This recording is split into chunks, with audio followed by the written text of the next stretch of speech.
Michigan Democratic Representative Debbie Dingell. Congresswoman, we thank you so much for your time tonight. I have to assume that you'll be watching the hearings. Is there anything in particular that you think that you'll be focused on when you watch?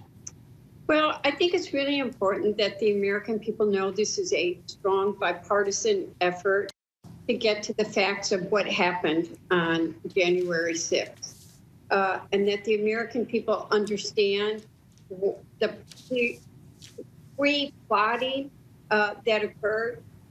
I'm very aware some people just came to the Capitol that day because they wanted to have their voices heard.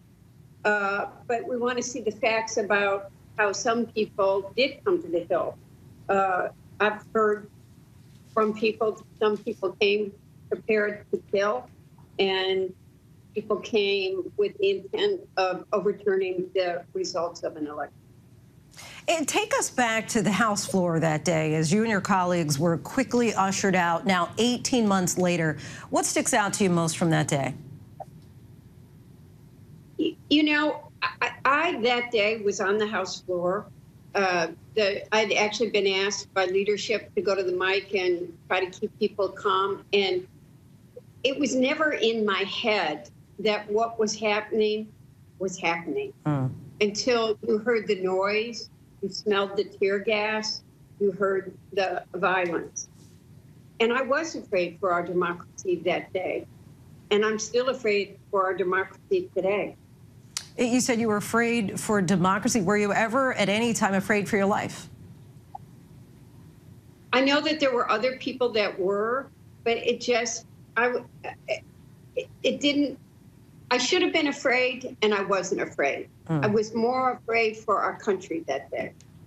And former President Trump just today called January 6th, quote, the greatest movement in the history of our country. And as time has gone on, some of your colleagues have really started to whitewash what happened that day. Just today, Minority Leader McCarthy refused to acknowledge President Biden won the 2020 election. Does it cross your mind that this could happen again? I'm very worried about the 2024 election. I believe that the most fundamental principle, fundamental thing we have is our vote, and that people have to know that their vote matters, and that on election day, we elect the person we want to represent us. And I believe that there are people that are trying to undermine people's confidence in the election process. They have successfully undermined people's confidence in the election process. And if that is where we are, our democracy would collapse. I'm very worried about 2024. We already know. We know they're trying to disrupt the elections in Michigan in 2022.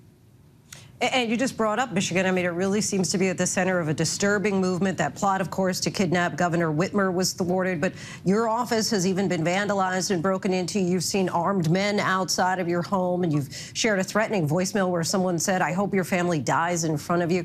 How concerned are you for your own safety at this point and other elected officials in your state? You know, I'm worried about any elected official.